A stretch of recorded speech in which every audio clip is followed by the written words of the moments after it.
1,000 meters. Set. They sent on their way from the 1,000 meter marker. Rock Hard began well. Mr. McSteamy's with the red cap. Saber Beads is on the right-hand side. 101 is fourth and Among Us fifth, only 3.5 lengths off the leader. Mr. McSteamy, the new toad favourite, takes it up, a length and a quarter. Saber Beads is second, Rock Hard's at the rail third, then 101 and Among Us the trailer, 4 lengths off the speed. 500 to go, they're homeward bound, Mr. McSteamy. Saber Beads on the outside. Rock Hard's going to go through down the inside, then Among Us and 101. Mr. McSteamy still the leader. Saber Beads, Rock Hard is on the inside, then 101. But Mr. McSteamy finds more. And Mr. McSteamy under the hands quickens away from them. Rock Hard on the outside, then Saber Beads. But Mr. McSteamy's clear out here. And Mr. McSteamy by 3 or 4 lengths under the hands and wins it well. Mr. McSteamy by 4 to 5. 101 second. Saber Beads, Rock Hard and Among Us.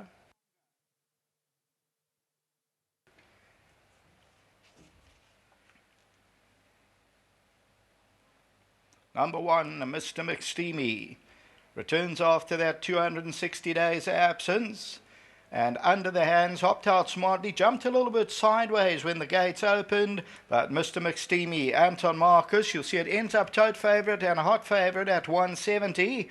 And just gets eased down at the line. The King's Chapel for Mr. Fitzgerald, Bush Hill Stud and Garth Puller. So here's Mr. McSteamy to win it and won it by the best part of 4 to 5 lengths, Mr. McSteamy. Let's take that second position. Second position, beaten that 4 or 5 lengths, is 101. And 101 also for Garth Puller runs second. Saber Beads into third and fourth place to Rock Hard. And then behind that, Among Us. We'll take a look at that head-on shortly. Mr. McSteamy took the lead shortly after the start. And the King's Chapel still under the hands. Anton keeps it together. And they just waltz away from the opposition. And they win it by that 4 or 5 lengths. 101 stays on nicely for that second position. Also returning after an absence. And third place then to Saber Beads. Until race 5, back to the studio.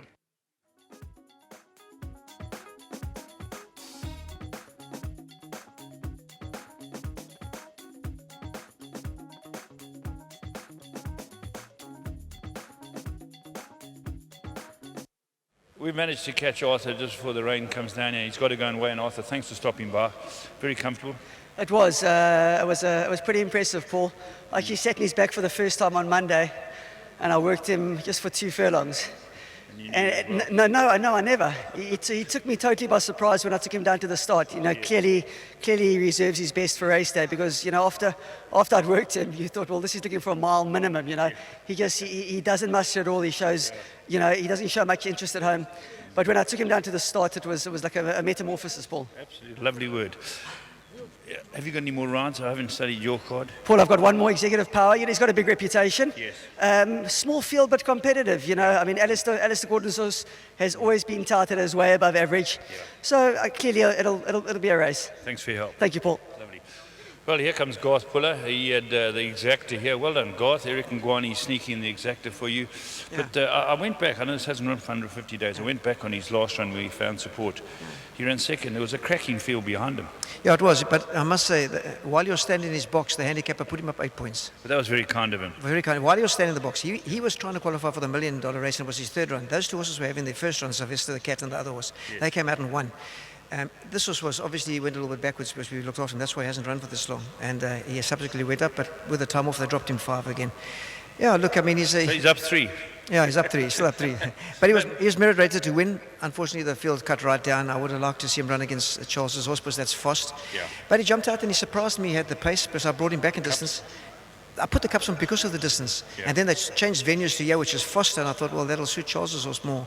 But as it is, I think he won comfortably, and he probably would have won anyway. What do you think you're going to go up this time? Because they can't touch him.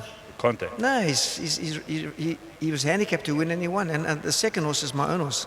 And the rest, I don't know. Anything else later, Garth? No, this is it. And I'd just like to say thanks to Hollywood, to Mike back at the stables working hard, and to Butch for his support, and to all the guys in the stable. Thank you very much. All right, let's have a chat to them. Thanks, Garth. Thanks very much. Well done. We're getting you out in the rain. We apologise for that, but I'd go in any weather to have a winner. Like God says, I'll come out in a storm for a winner. A wonderful winner. Yeah, Paul, he's a decent animal, and he won today. Thanks to Garth, thanks to Anton, thanks to the guys at Bushel, Warwick and Corin, and I'm very happy. Have you changed colours? No, I've got colours that are sea cottage. Okay. That's the taxman's colours, and these are my hobby colours. Hobby colours. Yeah. So I know your red and round white ones. Yeah, no, those are the taxman's in partnership with me, and these are mine. Any more runners? No, that's it, Paul. Thanks very much. Lovely seeing you. Well done. Thank you very much. Yeah, well done, and great to see his horse win so comfortably. I really thought it had the form to beat this field, and it's done it in fine style. Well done to all concerned.